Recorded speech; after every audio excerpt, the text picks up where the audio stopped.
Good morning, traders. Welcome back to another live stream. If you are new, my name is Zach. This is Real Deal Futures. Glad that I finally could get this up and rolling, man. Camera was not connecting with the fresh Wi-Fi that we got yesterday. We're on some super fast gig speed Wi-Fi, multi-gig. Anyway, completely off topic.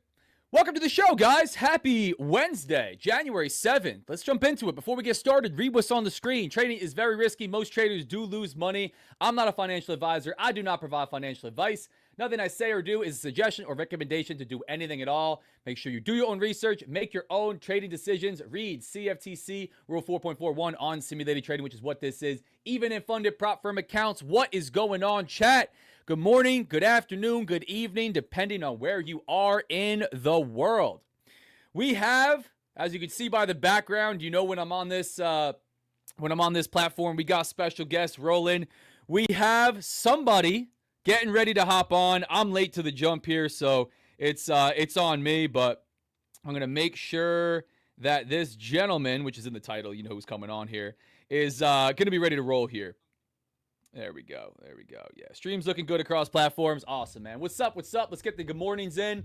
Throw the good mornings, throw the what's ups in the chat. I'll be checking out that in just a minute. We got about 4 minutes to the open, guys. Don't have too much time to do review from yesterday, to do a pre-market review.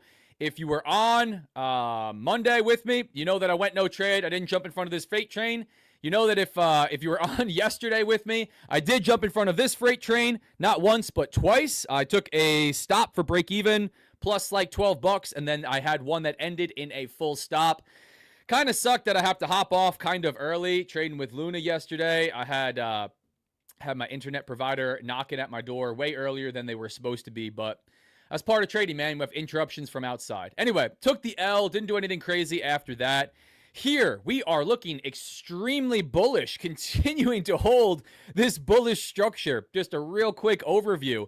As you know what we had going on here, first full week of the trading year. This was the first day of the trading year, 2026. We have bullish structure here, pressing prior day highs, pushing above, continuing to break all-time highs on YM. YM looking the strongest out of all three of these U.S. indices. Let's just take a look so you guys can get some frame of reference here. ES looking like we want to go crack through these 7,000 evens, man. Pretty wild. NQ, I think, was not too far off. Yeah, still not breaking out of this, but man, if you are a higher time frame structural trader, that is looking dangerous right now. That is looking really dangerous. We start coming outside of that, right? You know, I'm not the pattern trader, but I do utilize tools like that just to demonstrate what we're looking at, right? That, you know, that consolidating, that tightening wedge that we have going on, that contracting of price action, where oftentimes we get a pretty big impulsive move after that, right? So let's go ahead and take a look again at YM, pushing highs, prior day high, breaking prior day high. We are opening up here at above prior day high. We're going to open above prior day high here in about a minute is what it looks like, unless we turn to the downside. We have tested yesterday's volume point of control, which is all the way up at the top of the range.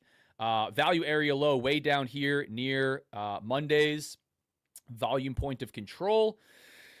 Super bullish, man. I tried the shorts yesterday. I don't know where I would try the shorts today. I tried the shorts yesterday because we had some structure, right? I got to get short above the prior day high. Today, I don't know where I would be pulling a short. I really don't. I could be seeing potentially big round psychological number all the way up here. Like, that's insane that we're about to be there, but this is looking really strong. I don't know that this is going to give me personally a lot of structure to trade off of. I don't find my way into trades specifically on YM. I do find it on higher time frame swing trades when we are just blasting in one direction, right? I think you have to have a setup for that. You have to have some kind of play for that, some way to structure risk.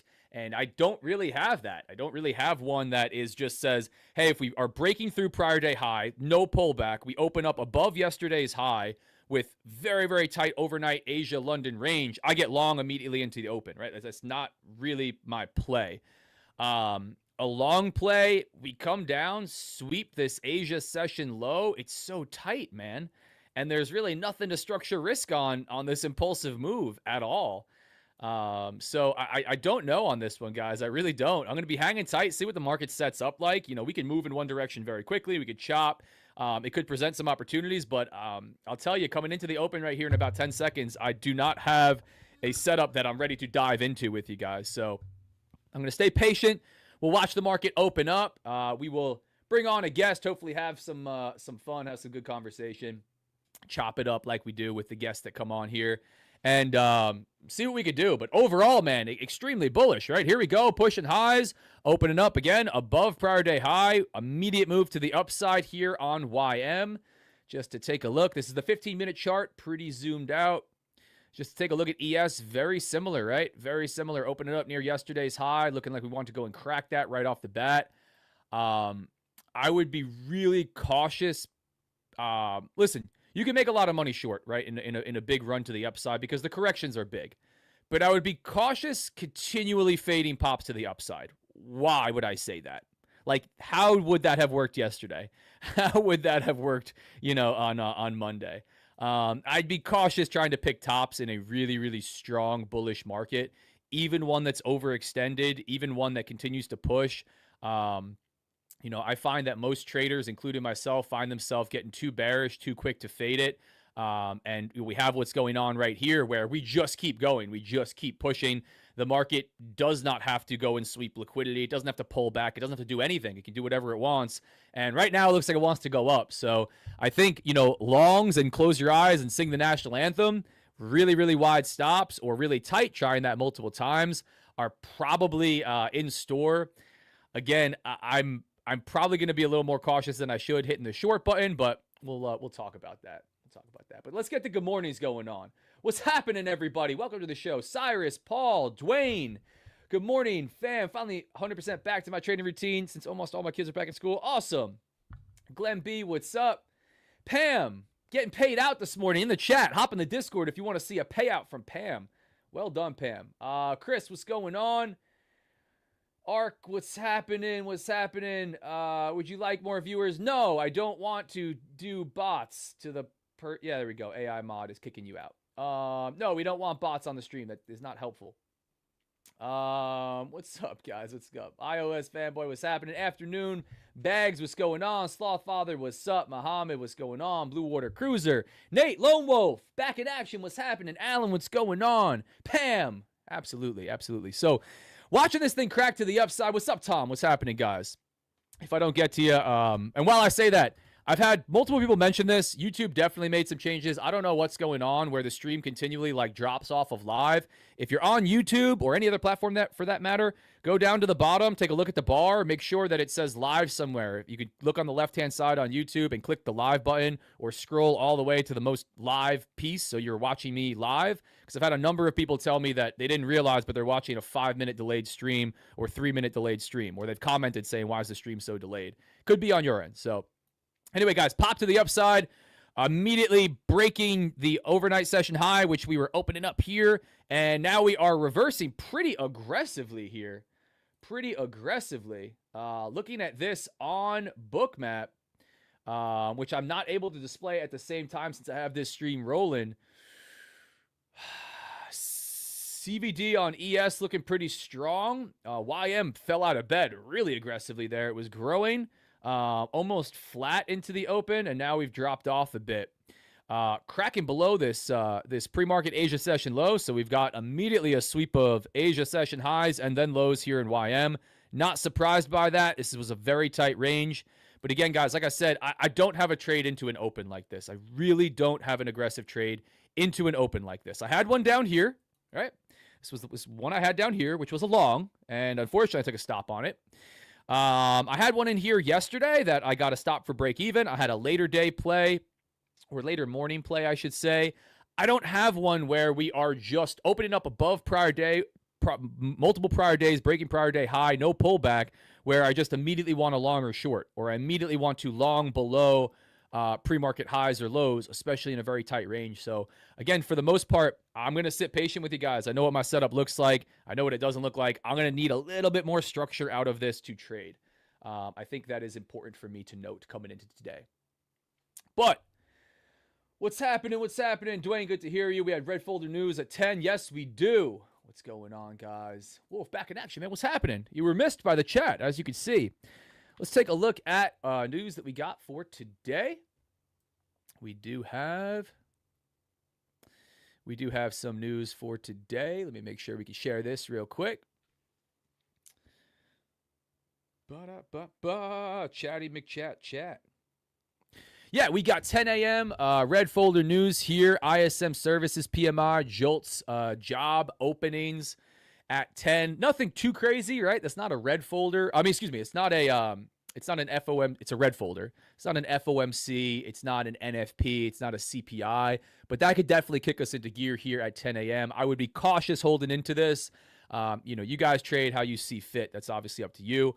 Obviously, 8:30 a.m. on Friday, we got a heavy hitter here.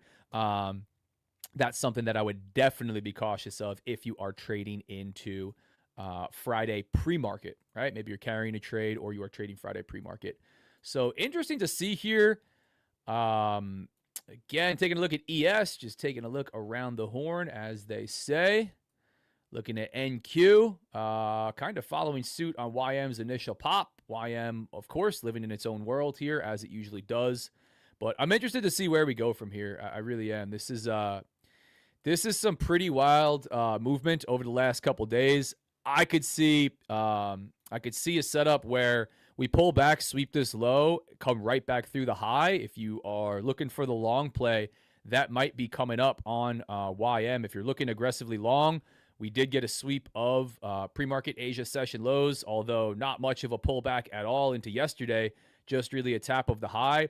You could say, hey, my risk is going to go down here. My invalidation point, is going to be down maybe even into the mid 600s, where if we sell off through this low again, I think we're likely to come all the way back down, correct, come and fill some of this big price action that we've put in over the last 2 days. And if I'm right, I'm right. We just continue to push to the upside. Bulls can't be stopped, and I'm long America. Conversely, if you're looking to short all-time highs, just continue smashing the sell button. You can see how that worked for me yesterday, the second time. I was glad I kept myself out of it on here, but I don't know that I'm going to take it today. Yesterday, again, I had some structure to trade off of, right? I had yesterday's high to trade off of. We hadn't tested VWAP the way I like to see VWAP tested. Once we pushed to the upside, I felt we could come back down, trade through, come and retest this, and generate at least a win off of something like that without even having it be a big reversion. Both of these shorts that I took did show me some green to start, but not anything that I've held on to for a W. So today, right, it's really just a fade all-time high. Maybe you go for it if you're looking for the short. Maybe you go for a big round psychological number. We obviously have one above here on YM. But I don't know that I want to step in front of this, guys. This is just, and I'm way zoomed out on the 15-minute. This is the daily. I don't know that I want to jump in front of this market. This is pretty heavy. Again, I think there's opportunity to the downside, right? We often don't move in one straight line forever. We are getting farther and farther extended the farther we push up with no pullbacks, no sweeps of prior day low. We typically do not just put huge bullish bar in after huge bullish bar, right? Look at the daily. So the opportunity is there, but you are counter. You're heavily counter to that higher time frame, moderate, intermediate trend. So, but I see we got somebody in the background here. I'm gonna go ahead and bring on my man Tanner, the Strong Trader. What's happening, my man? What up, bro? What's good? What's going on? What's going on, dude? What's going on? How are you? Good to see you. Good to see you. Let me get the banner up. Thanks for hopping on, brother. I know you're coming off of a banger day yesterday. You want to tell the people? Yeah, started the year with all-time PR in the options trade for a day trade. I made $20,350 on some NDX 0 DTE options. So it was, dude, it's so crazy because like this is how I know I'm growing as a trader, which is like a cool feeling. Like I was just happy to be out of the trade. I was like, oh, thank God I'm out of it. Sick, 20K. All right. Because I got smoked in December. Like I lost like 30 grand in December. It was like my worst month I've actually ever had. So of course, but it was like, that was over like a bunch of like little bad trades just adding up. And then of course in one trade, I'm like, oh, I made back almost all that. That's kind of crazy. Okay. Time to continue on. So yeah, yesterday was sick. Today, I do my pre-live account with Top One Futures is not doing the hottest. So honestly, it might be a full send day. I might lose it today on stream. Oh man, we're know. gonna do it on stream here, chat. I We're don't gonna do it know. on stream. No, I mean, No. I'm gonna trade smart with it still, but like Sure. I got point, right? I got $1,300 left to draw down on it, and I'm like, you know what? There. I might have to just go for it. Like that might have to be what it is today. So it's always a tough play, right? Like when you get that close, you know, what's the thought process? Like I'm gonna drop down to risking like $200 risk per trade and give myself like 5 trades, but even if I start to take wins like 5 in a row, brings me back to $2,500 of like, you know, drawdown or maybe 3,000. Like, so it's tough, dude. But no, I appreciate you being transparent. It's what, like Luna's super transparent yesterday, talking about the wins and losses. He blew a couple evals after taking like heavy wins right off the rip. But I think you've talked about it a lot, and it's something like I start to repeat. It's the ebbs and flows, man. Like came off of a gnarly like December that was tough, like one of the worst losing months. Stick to your guns, stick to your process. You have a banger day yesterday, trading VWAP. Like I watched that recap vid. Yeah. Super simple. Like pull back to VWAP trade, the same thing you say all the time. All the time, dude. My bread and butter. And like that, the whole point of that video too, it's so funny. It got so much engagement on Instagram. But like the thing is, like what no one talked about the most is like I said specifically, like, yo, I've documented this setup and journaled it hundreds, if not thousands of times. So it's like for me, we're coming into a level here. I'm going to look to short, I think. But for me, like because I've just documented and journaled it so many times, I'm like, okay, like I know like literally like the odds of this and what it looks like, how it should look, all that type of stuff. And so no one like talked about that, but I'm like, that's like kind of the point of the video is like, look, I've just journaled and documented this setup so many damn times that when I see it, I'm like, oh, there's my setup. I need to swing the bat. Here we go. You know, and it's like a lot of people didn't even get that. They're like, okay, well, what about this? It's like this is why I don't like talking about strategy too much, is because people get so caught up in the nitty gritty of strategy. But it's like strategy doesn't mean shit if you can't execute it consistently or like know what you're seeing and be like, oh yeah, this has high probability, right? Yep. And then my other favorite part to it, I made a reel for it today. Someone goes, oh my God, dude, it just heated me. Like literally I'm in my car. I'm like, I'm going to rage on this person. They're like, wow, it came into the 5-minute order block. You're lucky that VWAP was there. And I was like, missing the whole point here. And I'm like, or maybe it came into VWAP and you're lucky the order block was there. I'm like, it's not one size fits all. Fucking anything can work, bro. Like, and so I was just all heated. So I made a reel. I'm going to post on that today. And I was like, this is an ICT elitist comment for sure. No, dude, so. it's funny. I do the same thing. I think everybody on here that's hanging from my community knows, like, I'm really not heavy on talking about strategy. It's just not the differentiator. And I think like what you said, like people are missing the whole point that like, first off, this isn't your first or second or third or fourth year trading, right? Like you're deep in it. Yeah. You've journaled, and like what you talked about in there was, here's the strategy play, right? Like it's a pull back to VWAP, but I've journaled it and I've seen it 1,000 times. And I know now through building confidence through, you know, all of that testing and review that I can get heavier on a specific play and be dynamic with like that risk capital. And it's not the beginner move for sure. Like that's definitely not the, you know, not for the guys. I would never recommend 0 DTE for anyone beginner. No, but like, how does that happen, right? Like, how does that happen, you know, where you are able to put up a $20,000 day on 0 DTE options that you're not trading super often or regularly? It's because you see the A+++ setup, whatever you want to call it. You see something that is super duper clean and you go, this doesn't have to work out. It could just smoke me, but I know this is a higher probability setup than everything that I usually see, for lack of a better term. And I lean into it. Now I got the confidence to be able to do that and then hold it, which is wild, dude, because not many people at all, myself included, you know, are going to quickly be able to hold a one-day move past the 5,000, 10,000, 15,000. Yeah. And this is just where like practice and experience comes in, because dude, I've taken a good amount of 0 DT plays my day, and don't get me wrong, I've gotten smoked on so many of them, but like I also, there's been so many times where I've literally watched it and I sold it like based on that, where I'm like, oh yeah, cool, I'm up $5,000, like this is awesome, versus like I watch it and I'm like, oh my God, I would have made 60K here, or like I would have made this if I just had the balls to hold it. And so again, I'm like, all right, what does the chart say? what is the chart? And so that's the biggest thing with zero DTE is you just can't watch it, because especially as it matures and starts going, like I was watching it a little bit yesterday as it started to get back towards high today, and the speed of which it accelerates as it gets close to in the money is ridiculous. Like literally it was like tinkering around, like I was up like $3,000, $4,000, 5, and I was like, okay, cool, this is awesome. And then like it gets pretty close to in the money, and all of a sudden it's like skips. It gets like $5,000, like up 8, and then it's like 10, 12, 17. And I was like, oh shit, So it's like that's the thing, is they accelerate like that, but I'm just like, where on the chart do I need to exit? Where on the chart do I need to exit? Where on the chart do I need to exit?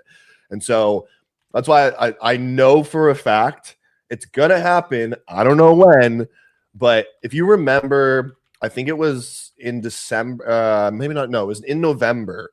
We had a day after NVIDIA earnings where we gapped up, and then we like just kind of went sideways, like small little uptrend for like an hour and a half, and then all of a sudden we dumped and we went all the way through, filled the whole gap, and went to prior day low. That is the day that I could make I could have a 6-figure trade doing that zero DTE strategy with very little capital. Of course, it's like the stars have to align. You have to know exactly what I'm looking for. But those are the days where like when I recognize it, like soon here in the future, and I see it and I'm in it, I'm going to be like, Tanner, this is the one. Don't fucking look at your P&L. Don't look at the P&L. Just put it on. Look at the P&L. Just watch the chart. Watch the chart. Because that's the thing, is like, yeah, once it gets up to numbers that you haven't seen or you're kind of uncomfortable with, it's like, and that threshold changes too as like you just grow, because like it's, dude, if 5 years ago, 4 years ago, 20K, I would have been like salivating, like, oh my God, but like, I don't think I would have that feeling again now until, I don't know, if I see maybe like plus 50K on there or plus 80K, I'd probably start feeling that like, oh shit, like, my nervous system would be going nuts. But yeah, so no, it's sick, experience. dude. It's sick, man. And it's like you said on there, like for anybody listening, because I know like I as soon as I saw like everybody just hates on zero DTE or hates on anything that's like high risk to reward. They see it as the one-off. And again, like you said, like it's not that you can't get smoked. You've got smoked on it before, but it's like being patient, waiting for, and you're even describing a specific day, like exactly what it looks like for that to be able to happen. And that's the sauce, man. Like that's the stuff. If you're going to be putting on those higher risk to reward plays, and if you're going to be like more dynamic with risk management, you're not going to be super fixed. You got to know what that stuff looks like the back of your hand. And then when it comes, you got to be ready to execute and then manage the trade well, which is the tough part. Exactly. I know you were saying you were looking at a short on this thing. Yeah, I just got short. I mean, it's a super small little attempt here because I have a level here. I just want to see if I'm going to catch the tippy top. You want to share the chart or yeah, go for it. I have my screen up. You can pull it. Oh, okay. Yeah, I have it up on NQ. This is like, it might be way too early, but I'm only risking $200 on it. It's pretty small. But basically, I have a level here at 68, and we just like kind of overshot and pinned into it. This is a 30-second chart, so it is kind of really aggressive. Again, this might be way too early. We're gonna have heart palpitations on this. Yeah, for sure, absolutely, for sure. But no, do your thing. If we can get a little bit of follow through here, I'm just gonna hold it and try to driver's seat it. But again, this is my level, and we ripped right past prior day high. That's what I like on this. Right past prior day high, came into my level, which was just the overshoot of it. And then now I just want to see if we can kind of finally get some reaction to get back going towards the downside. Then we have news coming up in 10 minutes. So if we kind of get down here and the news can accelerate us back down, I'm looking for a pretty big move on this, like back down towards 600s if we can get it. So okay. But I could be totally wrong. It's really, really strong. Again, this is completely counter trend from what's going on, but I'm risking $200. It's like it is what it is. So dude, this is the different stuff, right? Like a lot of people on stream, they watch traders trade even during New York session, like a super negative risk to reward, right? Like there's no stop. The stop is a zillion points away. You're kind of the opposite of that, at least from what I could see on New York session, where you're willing to take multiple small losses, and then the win is 3-4 times, right? It's a pretty, not always, but it's a pretty big R multiple when you finally catch it. Just like you said on this trade specifically, like stop loss is likely because the percent gain, right? The R multiple on a win is going to be big. So nothing wrong with that, man. Exactly. And that's the thing, is like, I've just learned this works for me. I can take multiple little jabs to the chin, and then like come back again with that, like I can make like a 6R, 7R, like crazy thing. Yep. A lot of my data I looked at from trading just New York props in general last year. Dude, I only had about like a 40% win rate. It was really low, but my R multiple was over 3. So it's like, okay, 3-1 every time I'm overall. So I'm like, okay, well, I'll take that. Super so profitable for me, with a 3-1 with, or over a 3-1 with 40%. But yeah, no, it's something I'm trying to get. Yeah, I see someone in chat went, I exit as soon as it's green or it goes minus. Like that's not gonna bode well for something like this. And you're playing to a strong suit of being able to hold trades, right? Like being able to hold, something that's well past a 1 or even a 2 to 1, where most people are going to duck out super quick and not be able to hang on. Because that's the other thing too. Like I trade based on market structure. So it's like for me, like levels are huge. I'm trading based on levels, number one. So that's why I'm always getting involved kind of early in like these areas. And like, like I said, I totally could be wrong here. We could just pin up and take me out. But the thing is, if I'm right and it starts working, I'm looking at like, okay, where's the next market structure area or like target area of liquidity I'm looking for? So it's like, I don't care. I don't do this whole like, okay, well, I'm up 2R here exactly. Like, let's say it pulls back here into like 815. I'm like, I'm up 2R, whatever, 4Rs, whatever it is. I'm like, no, structurally speaking, like I'm looking to target like the sweep down here of liquidity or like, the next structure, like when I zoom over. So it's like, maybe somewhere down here, like 800s, like we have a little bit of resistance that was previously here that it could retest. And then in a case like this where we have news and all this type of stuff and like my target's much lower, I'm looking to really potentially hold this, and now it's finally kind of giving me, now it's looking a little bit more decent. So let's see if this holds. Now this would be sick, because if it does, I'll tell you right now, honestly, I kind of want to full send this today. And I want to go for like way into like 600s, like way down here. This would be a fucking crazy trade. Dude. Look at this, $5,000. Like that's what I'm talking about. Make $200 to make 5K. Like that'd be fucking crazy. So we'll see if I have the balls to do it. Number one, I don't know if I'll hold it all the way to there. I'd probably take some off into 700s if we get that. But let's see. So far, this is my problem too. Is like I'll get decent reactions like this. It's funny, like my trades always initially like are in the green. This happened the past 2 days where like I've gotten good areas, but then there's just no follow through. And I'm like, okay, well that, it sucks. And then it makes you be like, okay, well, do I change this? Do I change that? Like what's going on? And I'm like, no, because, I lost, 800 yesterday, 900 the day before. But again, like if this ends up working, some crazy move, and I make 5K, it all makes up for it. So again, you have to have you have to be able to stomach that. And it just depends who you are as a trader. And it's not for everyone. Everyone's different. And that's totally cool. It doesn't matter. It's like, you just do whatever you're comfortable with or whatever you learn. And for me, I never take like breakouts. I'm always buying the opposite way, dude. Everyone's always like, dude, why this is clearly doing this or clearly doing that. And I'm like, no, like I'm just, it's my system. So. This is the setup. No, dude, I love it, man. It's playing to a strong suit. Like you could see there for anybody watching, like that's a trade that's in the green, but the thesis is not to just snag it every 5 seconds. And as soon as it goes in, and like you said, like when you do have multiple, so say you have something that's working really well, your 3R, 40% win rate, something super profitable, you get a couple days where it's back-to-back L's, and I've been here before, and all of a sudden you're like, well, if I had just taken profit multiple times, I would have been green today. As soon as you come to the chart the next day, you take that $200 profit and the thing rips $5,000 in your direction. And, now you're kind of over optimizing. But no, dude, that looks like a solid setup. I'll tell you, I'll share my chart quick. Yeah, go for it. This is probably taking me out here anyways. It looks like it's too strong. I was going to say, YM starting to melt, man. YM.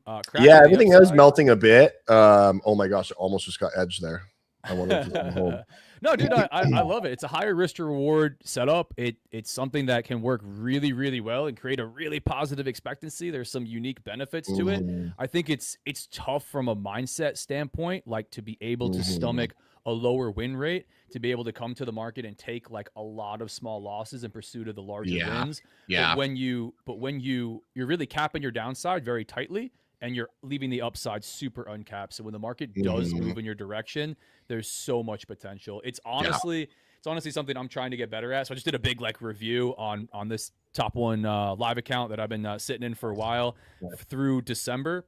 And what I found for me is I'm running way too high of a win rate, way too low of a risk to reward.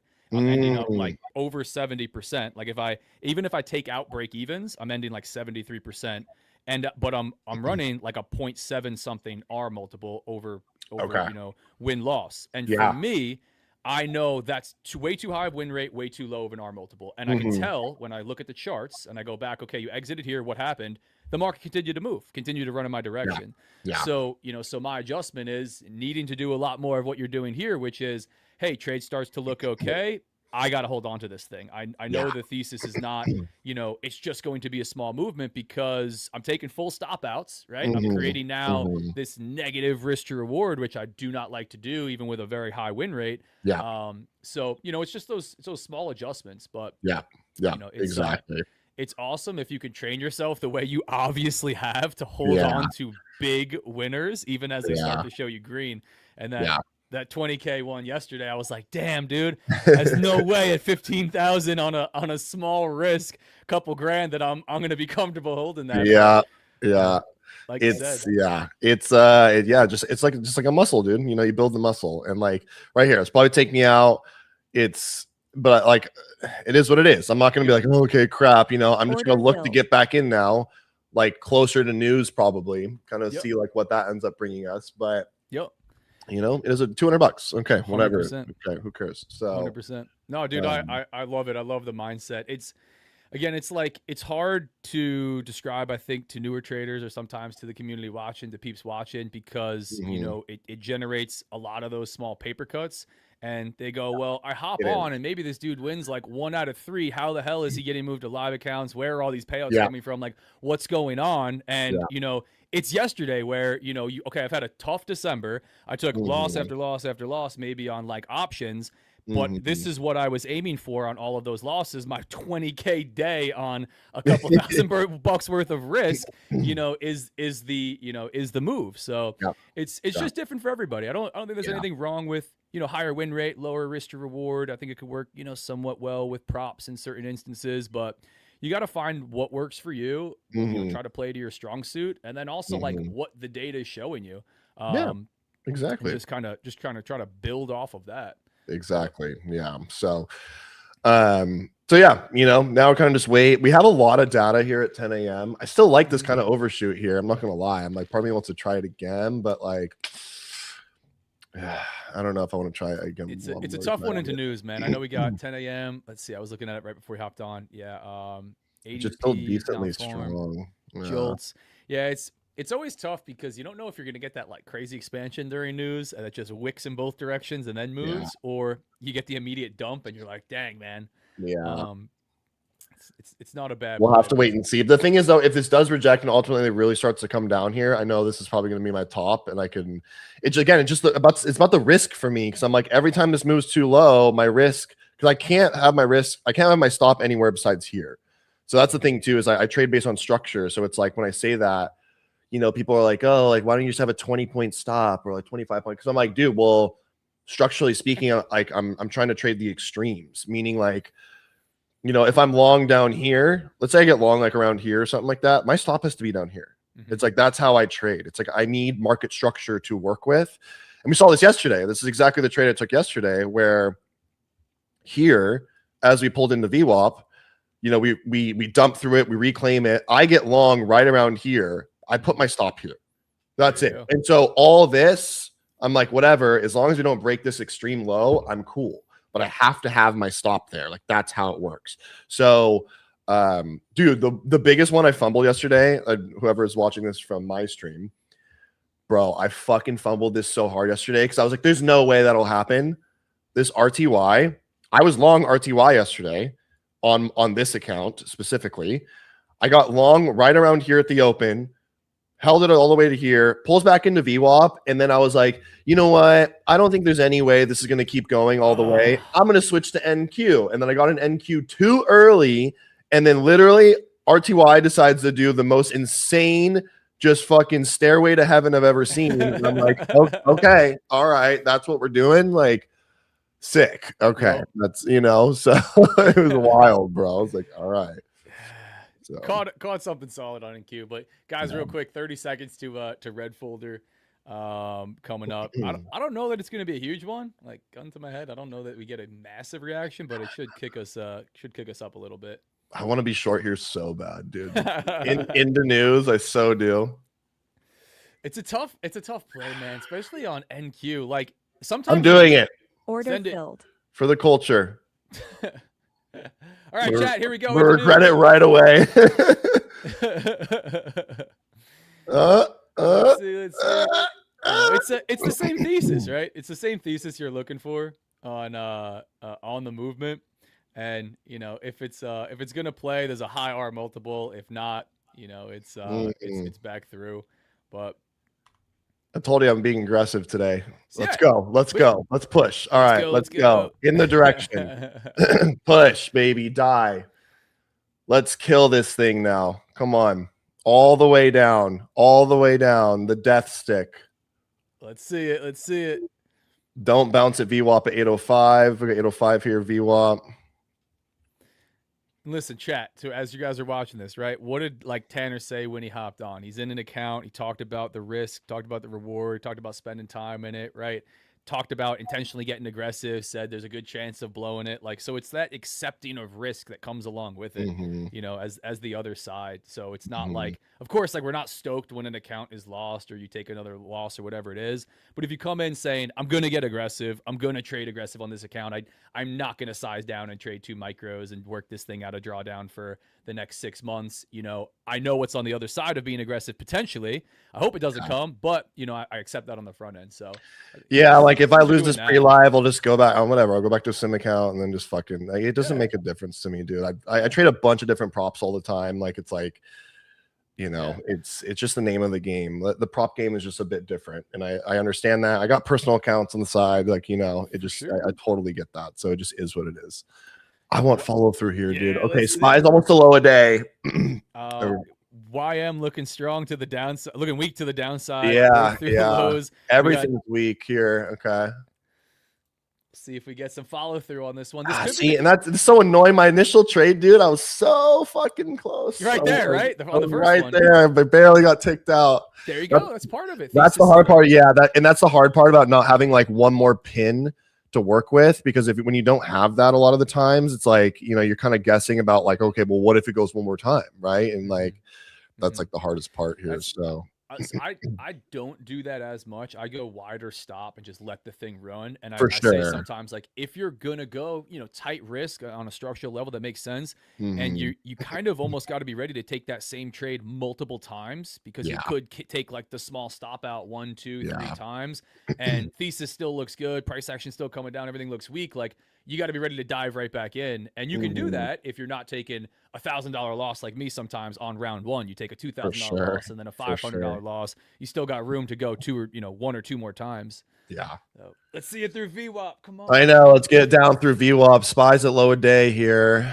I need like an acceleration candle, dude, to the downside.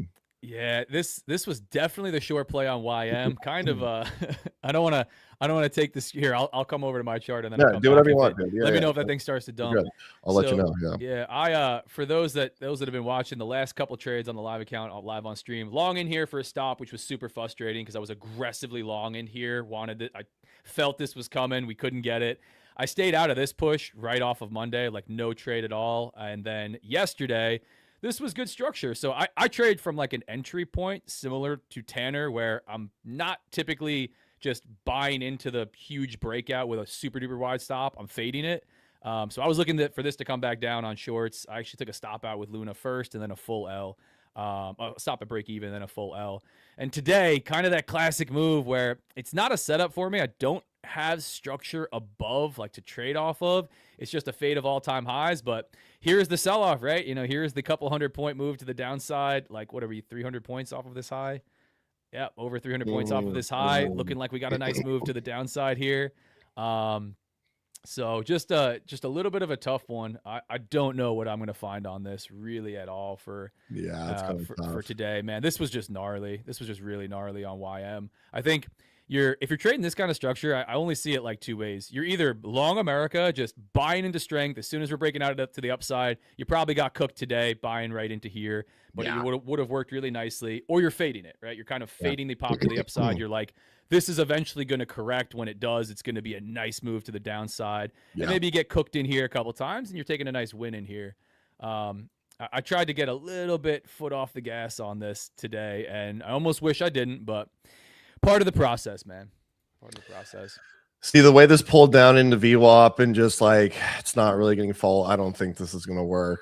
But I mean, I'm gonna hold it and try. It's just we'll have to just see. Honestly, I mean, everything else is at low a day. Like you would think it would want to fucking follow through. Like, but just the way it bounced. See, and that's the thing too with price when it comes down here and just not getting a lot of follow through and then kind of starts to hold and bounce and stuff. Like now it's like I need to see like continuation on like these 3-minute bars and stuff. That's why I'm gonna keep my stop here at the extreme. I'm not gonna touch it, but like the way it didn't instantly kind of just follow through right away, I'm a little I'm concerned. I'm like I think this is just gonna hold VWAP here and then kind of come back up and go. It's a tough one. I mean, listen, structurally, right? Like you got to clean invalidation points all the way back through highs and days. If we bounce off of VWAP, and push to the upside on that chart, it's making a case that we could continue. Below that, retesting that area that you have, like nothing insane. And again, I think it just comes down to trade management. Like not a lot of traders at all, first off, would be able to hold to the point of green that you saw on this trade, and then be able to continue to hold for a larger movement and realize that like, hey, I'm going to have trades come back on me. This is myself included. Like I'm trying to do what you're doing right here much better. Not to give you like the attaboy a handful of times, but I genuinely am like talking to no, because I could see it, right? And I made that video yesterday and I'm like, dude, I really don't want to like make this video. This is not great. Like super high win rate. Like I'm ending up with a 0.73 or 0.76 R multiple. Like I'm clipping winners. Like that's not cool. But part of holding for those larger trades, is what we might see, which is like the effing thing comes back, right? But again, you clip it for $600 every day, you're never catching the 1,000, 2,000, 300. If you clip the the 0 DTE for 5,000, you're never getting the $20,000 day. So you kind of got to like decide on what side of that you're going to be with trade management. Look at your data. You obviously have the data to support it because these trades move in your direction more, enough times to make it work. Maybe not more often than not, but 4 out of 10, right? Like you're saying with the, with the win rate, but that generates the, the lower win rate. And for me, I don't know that I'm going to be super high risk to reward low win rate, but I definitely have to adjust back down. And that just comes from doing what you're doing, which is hold the damn trade, man. You can't always clip them. It's frustrating. It sucks when it happens, but it just is what it is though, dude. I mean, like, it's,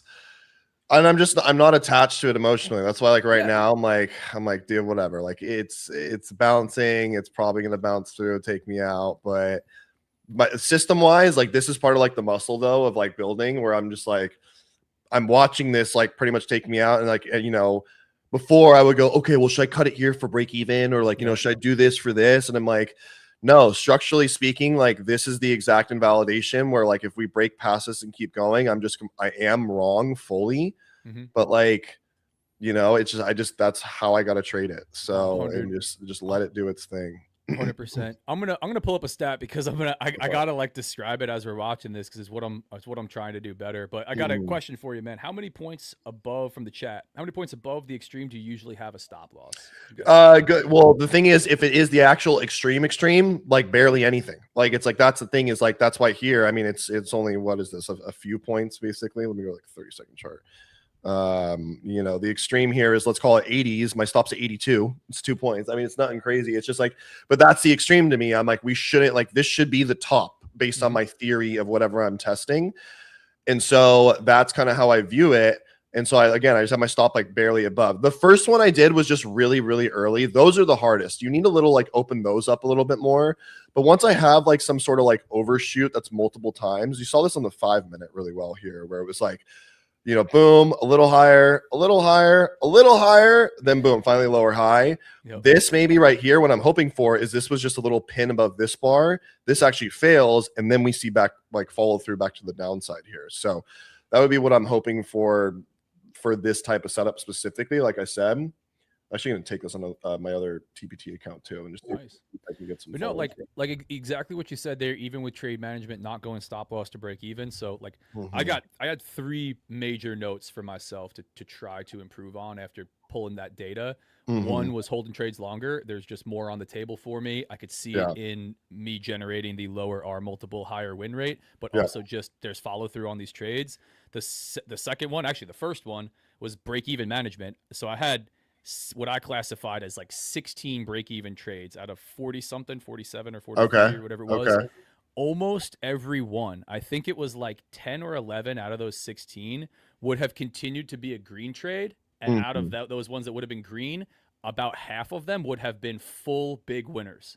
So I'm clipping break even and stopping myself out of good trades. So again, it goes to like, don't go stop loss to break even if your data shows that more often than not, price comes and dances around at break even, and then it moves in your direction. Like there's going to be times where out of that chunk, yes, there was some where I stopped before a full stop out, right? Like there's a chunk in there. But more often than not, I'm clipping trades quickly at break even. Okay, stop loss break even quick. Stop loss break even quick. I'm choking it up, and then of course the thing continues to run in your direction, right? When you take risk off. The other one was just too early, too close to the open. And chat, I made a video on this, but I can see we got a bunch of people from the community. I have a gnarly stat for myself, which I was not proud of either. I usually wait. I'm usually super patient, like the way I am today, but I have I had six full L's, or 6 losing trades out of the ones that were like not break even core trades. Only 4 out of those 6 came before 9:45 a.m. and I only had 1 winning trade that was entered before 9:45 a.m. Dude, that's a good stat, bro. So, dude, I have like an abysmal. So despite having a 76% win rate, all things included, 73%, I have 4 out of 6. Almost all of my losses were before 9:45, and out of all of the winners, because you can't just look at the losses, only 1 came, before. 2 came before 9:45. That's the stat. Yeah, dude, like just a wild stat time base. So it's looking at the data, right? Like a lot of the stuff works, and then sometimes going back and like I know I try to do these things already, but then even the data shows like you're not even doing enough of it. You could do more. Hold the trades longer. Stop going stop to break even. Stop jumping in directly early into the session right before. And this is like the obvious shit. Like almost everybody that looks at their stats, big surprise. If you're entering at 9:32 a.m. Every day, like that's pretty volatile time to trade. Stop loss to break even, I think it depends on the on the person. But for me, like I feel like I always want to go stop loss to break even. I feel like I could always read it, but my data shows like stop doing that. It's not helping. Yeah, for sure. And like I love the time thing that you said, because the time data variable is really important, because a lot of people don't even look at that. And like this has been such a simple thing I've done with so many of just students that I've coached, is like oh yeah, just like a tough week and stuff, and then like, all right, well, let's look at some of the trades. And I'm like, all right. I'm like, well, this trade was in the middle of the day. Do you normally trade in the middle of the day? They're like, no. And I'm like, okay, well, these losing trades also are in the first like 2 minutes of the open. And I was like, do you normally trade the first 5 minutes of the open? Something like that. They're like, oh, I guess not. I'm like, all right, well, let's just eliminate trading at those times. And they're like, oh, okay. Like I didn't even think about that with timing, right? It's like, because we just look at levels or the setup and you're like, okay, it's there. I got to go for it, whatever it is. But like, this is something I looked at for me. I did this exact same thing with my pullback to VWAP setup. So it's like, that's my bread and butter. That's the setup I've studied and traded so many times. The one I made 20K on yesterday. I remember I had a day specifically where I was like, all right, like, what does time have to do with this, right? Like, what's the variable of time have to do with the pullback to VWAP? And I was like, I went through like 60 trading days. So just like ripping through charts. I'm like, all right, let's find the setup. Boom. Found it. Okay. Found it. And literally out of 60 trading days, there was only 3 days where pullback to VWAP happened before 9:45 a.m. Same deal. So I was like, okay, well, there you go. Data statistically right there. I'm not going to look to trade before 9:45. Like that's pretty much it. Very, very simple. It's like, unless the scenario is very, very unique, it's like most of the time it's not going to benefit me. And this is the hard part about trading is like, there's, things can work whenever, however, but again, it's about like overall probabilities. if opening drive setups only work 2 out of 10 times for me personally, based on what I'm trading, why the fuck do I want to trade 20%? Right? Yep. Like that's not worth it to me. That's different. So yeah, that the concept of time is so important there, where a lot of people just overlook it and don't think about it too much. I hope this rejects right here. I kind of like that it's not going and everyone's going to get hopefully frustrated. And then I just want them to nuke it, dude. Guys back at low a day, fucking YM's dying, RQI's dying. We need some market. The cool thing that this might pan out for me is maybe we get some like market like everything aligning pretty much, like where all the markets are aligning, because this is the only one that is still decently holding up here versus everything else is heavy. So, and I think the VIX is elevated too. Where's the VIX at? VIX is up 2.5%. This could be good. This could work. You do use correlations, right? Because we talked about that before on on another stream. Like, you do watch the VIX, you watch QQQ, Yes. you watch all of the US indices. Yes, I got them all going, all ripping at the same time. So let's see it, man. No, it looks like a solid trade. Looks like a solid play. Yeah, it's looking better now. So let's see. YM still headed to the downside. I know a lot of people have talked about VIX. They use it in trading. I really don't too much. I'm trying to just get better versed across the board so I can answer questions. Give me your take on VIX, green versus red, or and how that affects U.S. indices. Just the basic pattern. Yeah, for sure. So the VIX, I mean, I learned this from I don't know if anyone follows Carmine Rosado. He does he's Invest-A-Trade. He's old school in the industry, but trades a lot of futures. Great futures trader. He makes like 6 figures a month trading futures. He's like in real live accounts, doesn't trade props, and he talks a lot about he just says like supply and demand, but he talks a lot about the VIX, and he's just like, the VIX basically, if we're like, I've seen this happen where there's times where we're kind of grinding up, maybe on NQ or SPY or whatever, and then the VIX is green and elevated, and like that isn't equating, which basically tells me that like there's probably going to be a dump coming and it's just not aligned yet. So I've seen this happen multiple times where all of a sudden I noticed that, and then I'm like, okay, I need to look for the opposite side of the trade. Even though the charts are going up, I'm like, it's in the back of my mind. I'm like, this could turn. And when it does, it's like going to turn. Yep. And so right now, like everything's pretty weak. The VIX again up, 2.3%.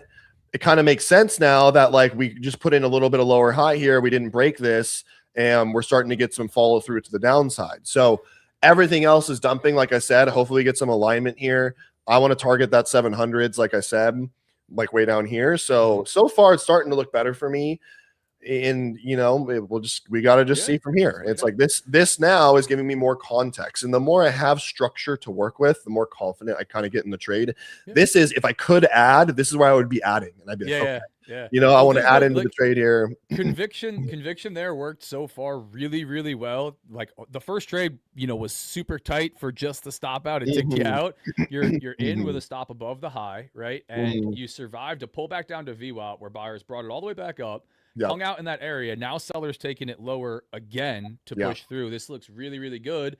And I think, again, like even the way I think about it is like as that starts to happen during the day, and why I like holding my stuff, if we bounce at VWAP again and then come all the way back through the highs, then it's like a clean, it gets cleaner as an invalidation. Exactly. Like if we are then continuing to push high of day and not coming through after sellers tried it multiple times, probably, that's probably it. Probably don't want to, be short in that trade from all the way through high of day. If now what's happening continues through, looks really good, right? It pushed all the way back up, probably took a handful of people out that were jumping in short, got out of break even where you didn't, and maybe we get the follow through. But the other side of it is just the market. I always try to remember this, like it's so effing random on the short term. Like we don't know what's gonna happen next. Trump can sneeze or make a comment about anything, and we just rip. Like if we ever needed that reminder, like last year was the reminder that literally anything could happen at any time. He's like, Mexico tariffs, market would just take me out, would slip me like 10 points. I'm like, what is happening? So but in the long term, right, if you stick to the process like you always talk about, if you're sticking to your guns, you can create a repeatable something that's consistent with some pattern on the long term. And Yeah. it's the hard part. It's always easier said than done, because it sucks to try to do when you've taken back-to-back L's. But the second you change, the second you take your foot off the gas, there's the missed opportunity. So Yeah. Nate says y'all two are the best, honestly, as we're laughing. Shorts are good. Chat, I know I haven't been reading too much. Pam says, I think Red Folder News is really confusing people who aren't sure if they can rely on government numbers. Yeah, I don't pay too much attention to fundamentals. Bad ADP this morning, but ADP this morning was positive.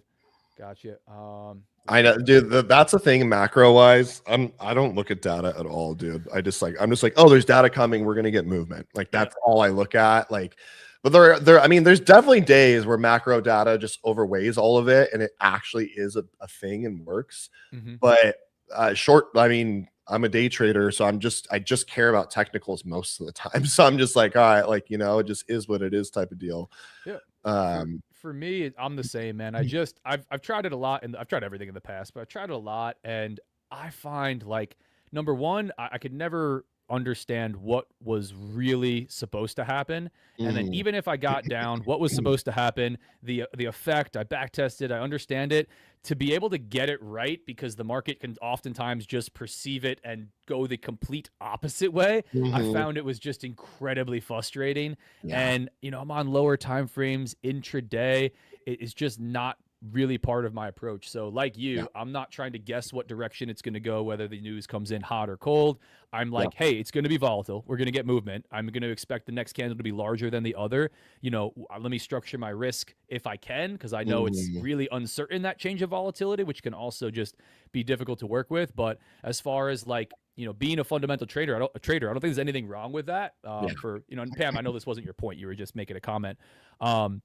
There's nothing wrong with that. There's nothing wrong with paying attention to all of these drivers, what the Fed's doing, all of these storylines. But, recognize, are you going to use that in all of your trading? How are you going to use that? And then try to be consistent with it, because so quickly, and what I would do would be like, I listened to what one random person said on CNBC, and I'm like, oh, longs all day, market's going up. And then I'm like, well, that didn't play too nicely. So, I think, decide what tools you want to use, as always, and there's nothing wrong with different stuff, and then stick to those. But if you all of a sudden it's like, well, ADP did XYZ, and I want to get long now 47 times, you often go back and you're like, well, the market was selling off all day, pushing the downside. Why was I trying longs over and over and over again when nothing on the chart was showing me? See, this is just holding VWAP so far, dude. Like, I don't have a lot of confidence in this because of the way it's not pulling back. It's holding QQQ VWAP, New York VWAP holding perfectly. We're above NQ VWAP, the overnight VWAP. And that's the other thing too, is I rely heavily on VWAP. So I'm like, all right, this is telling me like it's working. But again, like risk reward, I'm not going to flip flop here and switch. Like, if I get taken out, again, I get taken out. I don't even know if I'll take another trade. Maybe I'll, send the rest of the live account just to do it for fun. But this is my thesis, and I just gotta stick with it. So even though it is holding me up, like I said, I gotta let it pan out. I just gotta let it do its thing. Gotta let it do its thing, man. So, I like it, man. I'm still no trade. Again, coming into this open, I got smoked on the shorts yesterday. I really did not have the inclination to immediately fade this pop to the upside. And I didn't have the inclination to immediately buy. Like, the only amount of structure was like down below for me on YM, the way I look at it, down below this level or all the way down here, right? So I'm out. I'm staying patient on it. I don't mind it after getting cooked this week so far. I'm 2 L's in this account. Part of it because I'm again holding trades longer. I'm running way too high of a win rate to begin with. I had way too hot of a run as soon as I got in here, honestly. I know you, dude. Yeah, you on that live account, you were taking payouts like every damn day. I'm like, dude, like, damn. Yeah, man. No, nothing. Nothing huge, right? All small stuff. But I was because my goal was like, hey, can I just hold on to it, right? Because I never had a live account. It's the first proper live account. So as that scaling goes, like, can I just take one payout without blowing it? Okay, then can I like try to take a couple of small payouts And then, now I get to the point where it's like, okay, let's look at the data. Let's try to really hold our trades. Let's trade a little bit more fearlessly, stick to the system, identify what's not working. So it's been cool so far. But like you talked about, like ebbs and flows, like right before I was getting into this account where I had a good run in some instant fundeds. But before that, I was trading these straight to sim funded pros, like a 7-pack of them, and I was back and forth break even for like months, and then I ran them into the ground. I mean, didn't run them into the ground. It was a slow bleed, and it was just market not working with me, combination maybe of me not executing super well. But then you stick to your guns, you adjust as you have to, right? Try to improve, and then as long as you don't just throw in the towel, throw everything out the window, here's what happens: you come through the other side, payouts, live account, multiple payouts, through the end of the year. I'm like 11 deep in this one. So it's just, at least that's what trading looks like for me, and maybe for other guys like 10, or maybe, other people out there super like it's 100% win rate, whatever it is. I try not to generalize too much, but for me, I'm going to have like tough months, tough weeks, and I'm going to have good weeks, good months. And it's non-linear. A big portion of the profit's going to come from a small portion of time and trades. And a lot of the other time is just going to be trying to survive, like, taking those paper cuts, taking losses on the chin, trying to hold on to what I can, and then preserve capital for when I could put risk on, when it presents itself and when the market's just doing what I needed to do. But, that's the hardest part too, is just sticking to your system, right? And like not flip-flopping. Like that is so hard, especially for me with the lower win rate. Like that's definitely the hardest, because dude, I'll see long periods of like multiple red days in a row, and I'm like, fuck, dude. I'm like, do I know how to trade? Like, this kind of sucks, right? Like, but then of course, you get the bangers out of nowhere or something, and then it's, again, it just comes down to like, if you don't stick to something and be like really consistent with it, it's like you're never going to fully reap the benefits of it, because you're hopping around too much and this and that, and like, it's just what needs to be done. I'm going to pull this up. It's 100%. I'm going to pull this up. Like, I try to look at this chart all the time. Oh, I love this. I want to see this. Yeah. Dude, this is Edgeful's chart, but this data is all over. This is just like the basic math around win rate, right? And it looks complicated, but if you kind of like just look at it for a second, it starts to make sense for anybody looking in.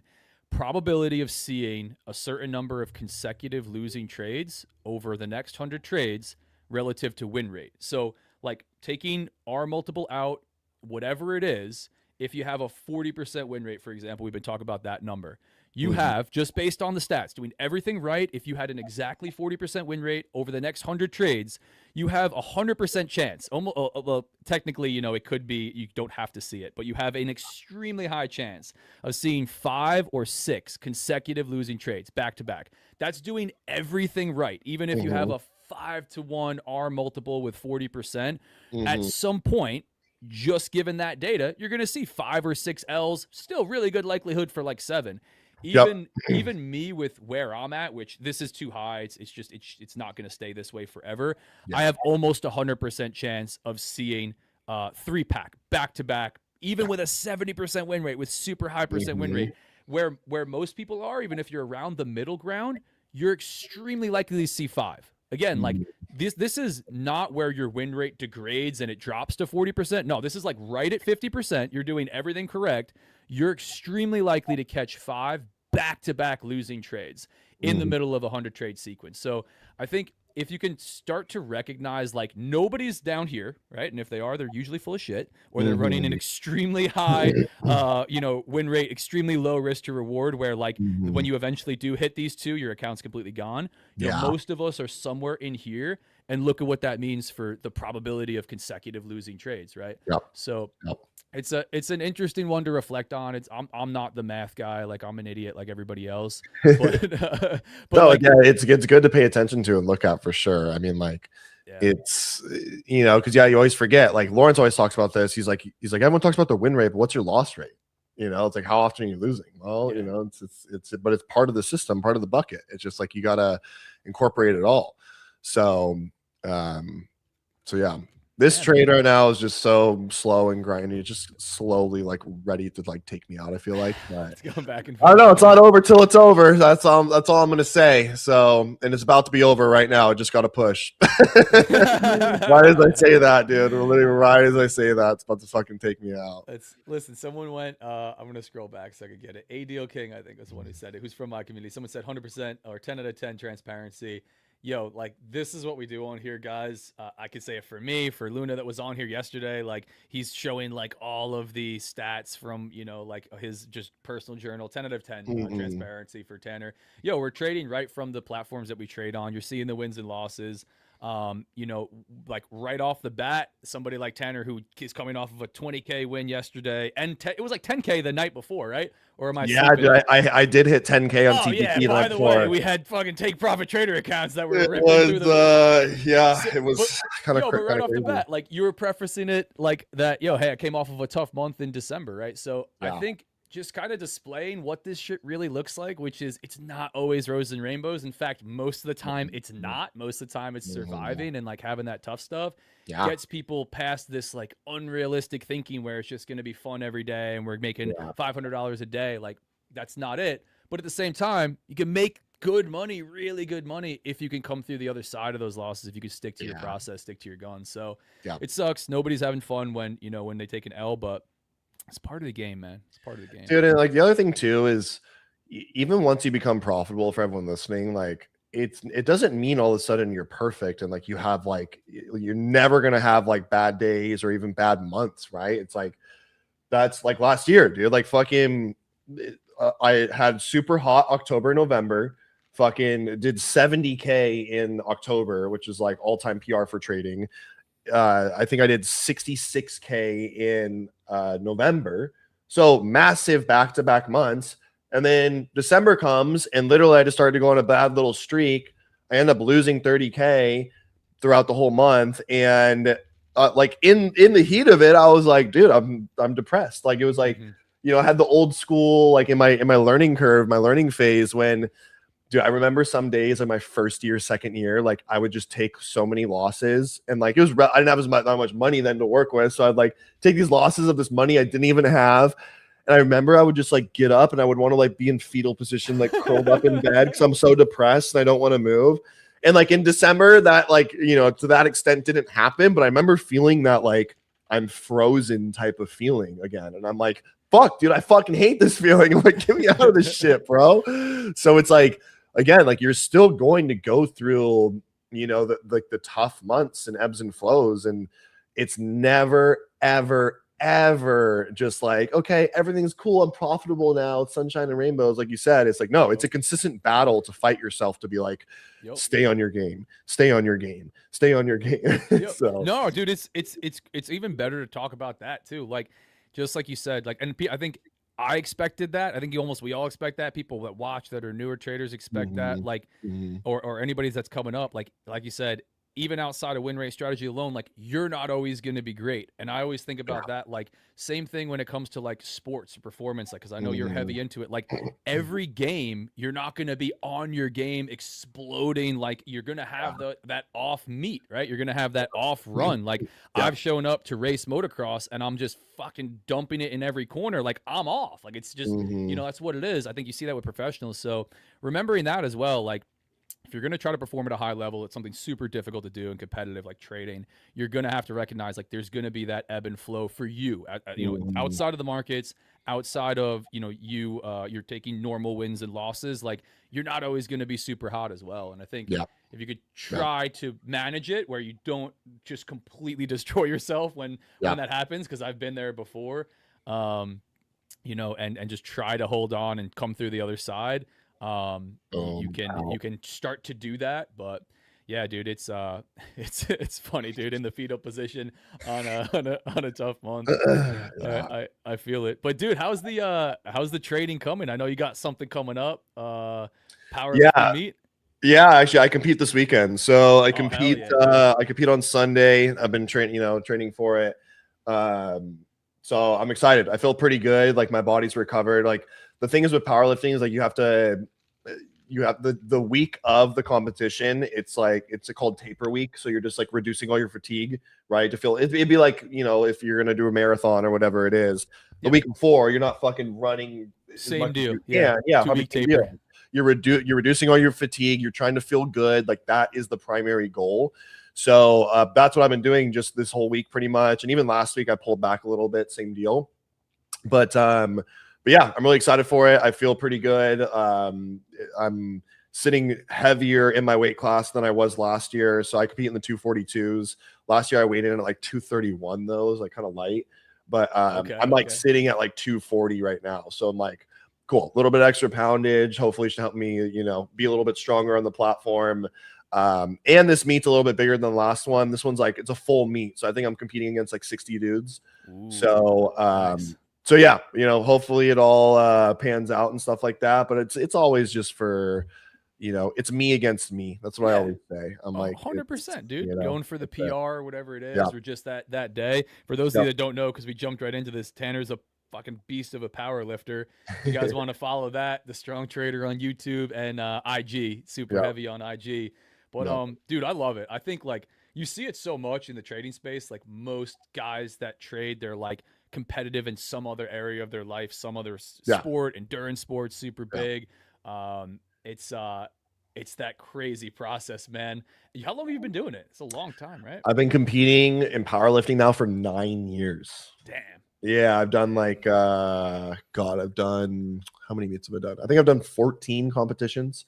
I only do about one a year. In my beginning, I would do like 2 to 3 in like the very beginning. Like that was like my thing. But like obviously as time goes on, life goes on, business and you know, a bunch of shit. I don't got the energy for it, dude. It's just like it's too exhausting to compete. I also know like I'm not going to be a world champion powerlifter. Like I'm decently strong for sure, but like I'm, you know, those guys, I always say it's like you just can't, some of these dudes are just corn-fed crazy motherfuckers out of Arkansas that like they just, all they do is lift all day in a shed. And I'm like, you know, and I'm like, all right, that's just not going to be me. That's okay. But like, you know, like it's always just me versus me. And there's no, honestly, powerlifting, there's no money in the sport, like $0. It's like, it's the biggest, like, it's just a time and money investment. And sometimes people ask, why do you do this? Why do you lift these heavy ass weights and shit like that? And like to make no money and like spend money to compete and stuff like that. And I'm honestly just like, because I just fucking love it, dude. Like it's just like, I don't know, because it started off as a thing where it was just like, it's me versus me. Like that's really all it is. Cause that's the thing too. Like I said, on competition day, when I show up, dude, if there's some corn-fed motherfucker that can squat 200 pounds more than me, it doesn't matter like what I, you know, I'm not going to beat him because I can't pull 200 pounds out of nowhere. It's like, it's not going to happen unless some crazy thing happens where he screws up. But like, that's the thing. It's just me versus me. So every time I go to compete, I'm just like, all right, did I beat my last total? Did I like beat the goals I wanted to set? And then just based on doing it for so long, obviously you get better here and there. And you just keep making progress, you know. And that's like when I started competing, I think my first total at my first ever meet in 2016, I think I totaled around like 1,300 or something like that, or like 1,250, some shit. And last January, I totaled 1,708. So I've put like over 500 pounds on my total between all 3 lifts, squat, bench, and deadlift, for those that don't know in the comments. Over, you know, 9 years. So sick, dude. It's progress, right? No, really cool. That's it, man. Do you feel that it carries over a lot to trading as well? For sure. That's why I started Strong Trading. That's the whole point behind the brand. It's like I learned with powerlifting because I've had a coach and done like powerlifting programming and all that type of stuff for so long that I understand the process. And the process of powerlifting training is like, I don't just go in and max out every day. It's like I have a specific program of reps and whatever it is I follow, and intensity and percentages. And it's like, I don't care how you feel on that day. Like, even if you feel like $1 million, you're like, I want to, you know, hit a strong single today or a strong double. No, the program says you have to hit 3 sets of 4 at like 82% or some shit like that. Right. I'm like, well, that's what I go in and do. I follow that process. I get out. And that's really like what's carried over for trading a lot, where I'm like, okay, well, if I create systems and check boxes and all this type of stuff and just follow these systems, that process day in and day out, what's the outcome? Well, the outcome of me doing that with powerlifting is I got stronger. The outcome of doing it with trading is I make money. And I'm like, okay, so that just really clicked for me really early on. That's why I started strong trading, because I was like, oh, this kind of clicks and makes sense. Like, I get this. Hell yeah. So yeah, that's kind of how it's all carried over. I love it, dude. Cool. Yeah, I find the same. And with any random sport or hobby that I'm doing, I've cycled through. Oh my God, are you fucking kidding me? We're getting a dump. I see YM starting to move. What do we got going on? No, dude. I don't want to chase this. Motherfucker, bro. Market. What's going on? All right, who's watching news? Hold on. I'm just getting some alerts. Chat. Everyone. Oh my God, Discord. Wow, there it is. Wow. What did Trump say, chat? Oh God, what happened? Oh my gosh, that was insulting. That's going off, dude. Oh man. I only have $600 to work with, dude. Damn. All right, it could be some just general volatility, but that looked like something. Part of the game, man. Part of the damn game. Part of the damn game, dude. Part of the damn game. It was before this account, before even the 7-pack. I had so many of those gnarly trading in the beginning of this year. I got smoked on stream with I specifically remembered it was the Mexico tariffs, or just talking about Mexico. I'd be short, beautiful setup. It's like nearing the take profit. And I had one where I actually got slipped, like pretty gnarly, like no way, right through the stop. I was like, what was that? No, like, why, dude? No, yeah, it's part of it, but damn, yeah, what was dude. that? Does anyone in the chat know what that is? Any China tariffs? Tariffs. They have the big. Don't they have a lot of stuff on? I think on Friday. Don't they have the big announcement on Friday for what's it called?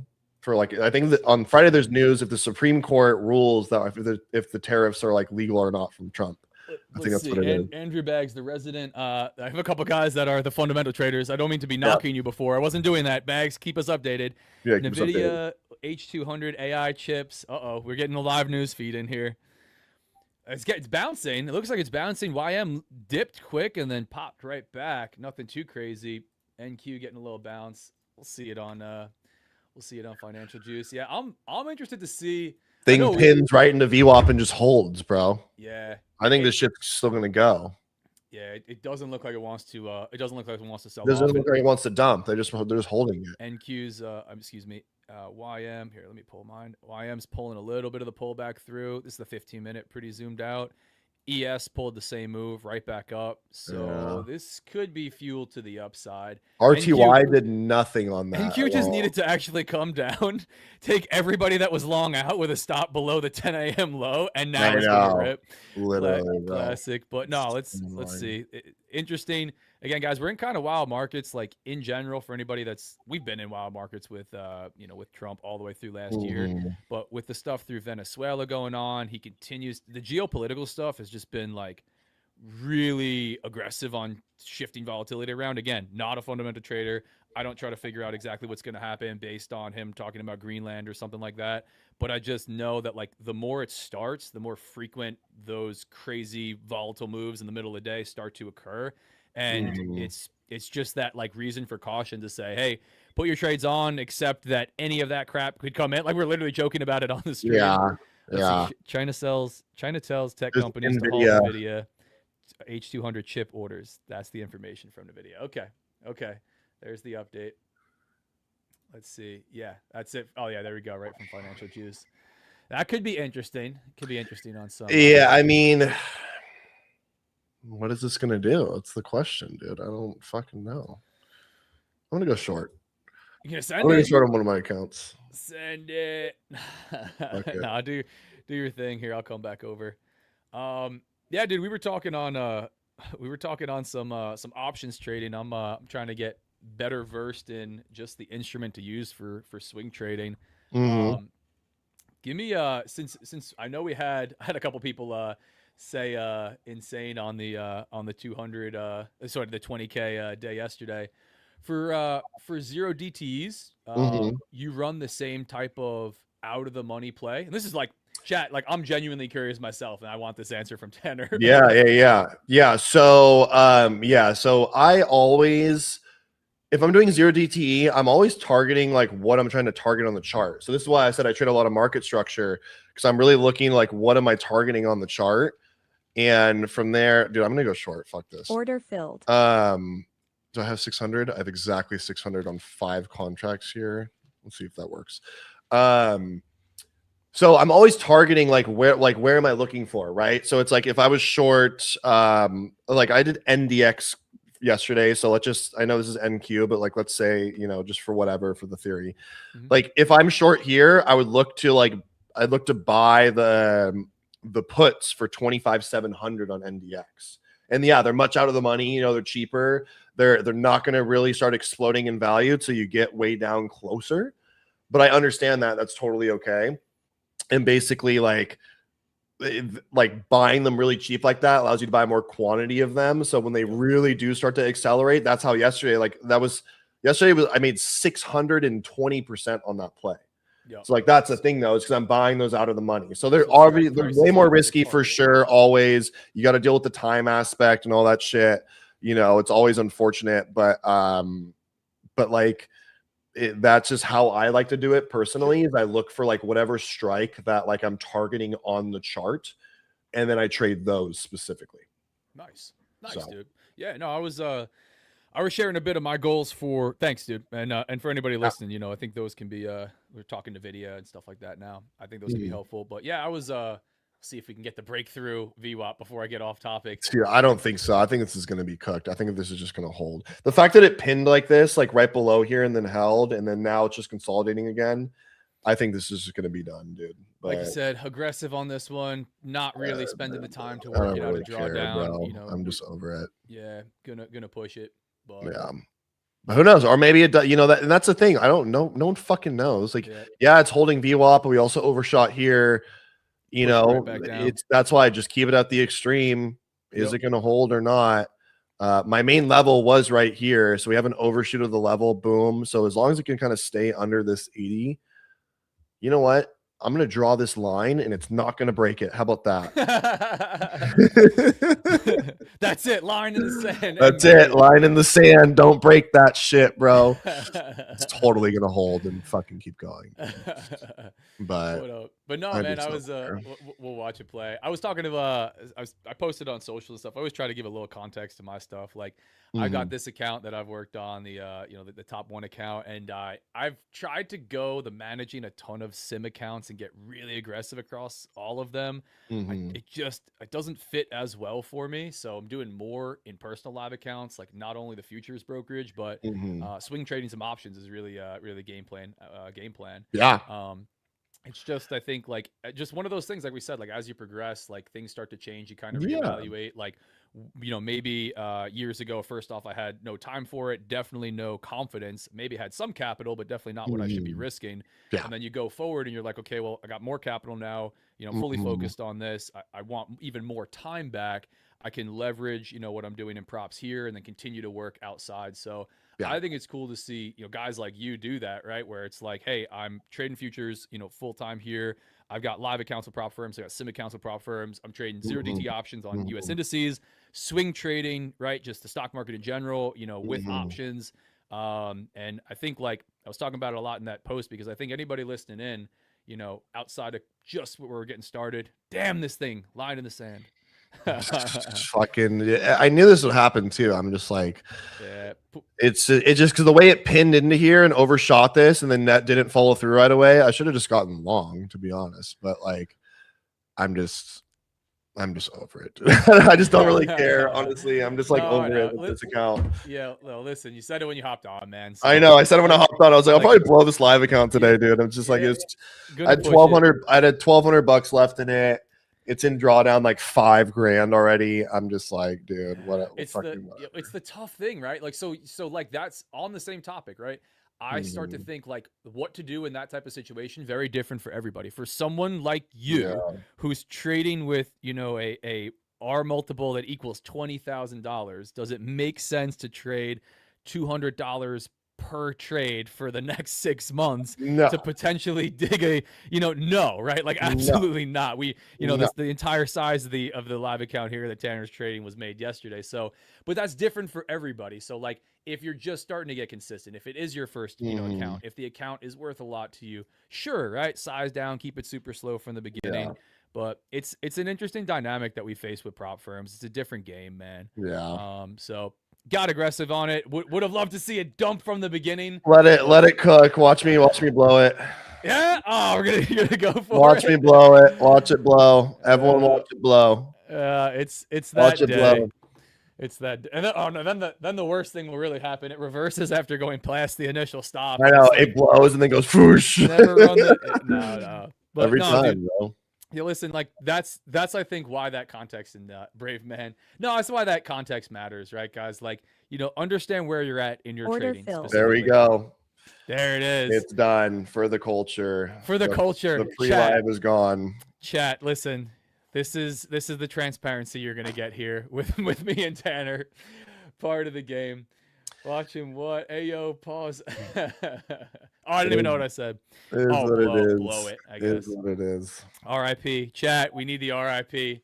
RIP. Yeah, give me RIPs. RIPs in the chat. Nah, listen, man. This is like, if nothing else, not to defend it. Listen, that sucks, right? It's part of the game, man.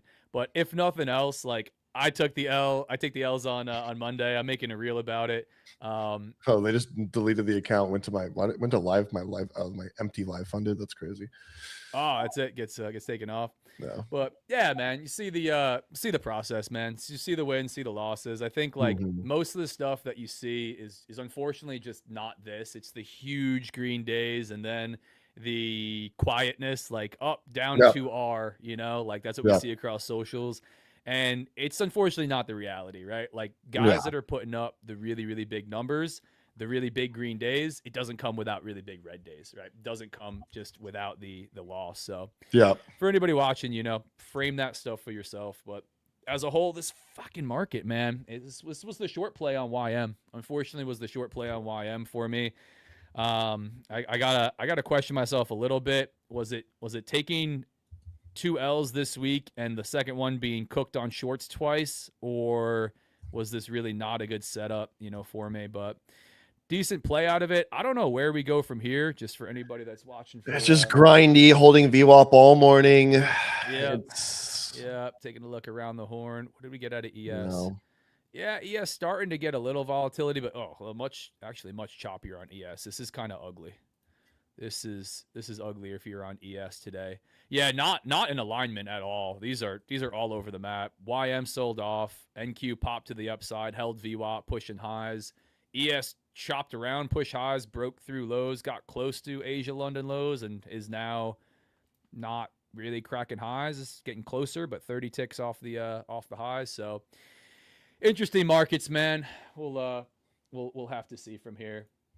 But bro, give the people, before we get ready to hop off, thanks for the transparency as always. We never like to see it, but dude, like I had Luna on here yesterday. It was the same thing. It was like aggressively adding in. He's like, I had these evals that rebuild. I don't even want these accounts. Like I didn't even mean for them to rebuild. So like I don't usually do this, guys, but I'm going to aggressively add into this. Yeah. We got it. But yeah, you just got to do it sometimes. It's all good, bro. I mean, well, again, like after that's the thing. It's like I don't really care about losing a.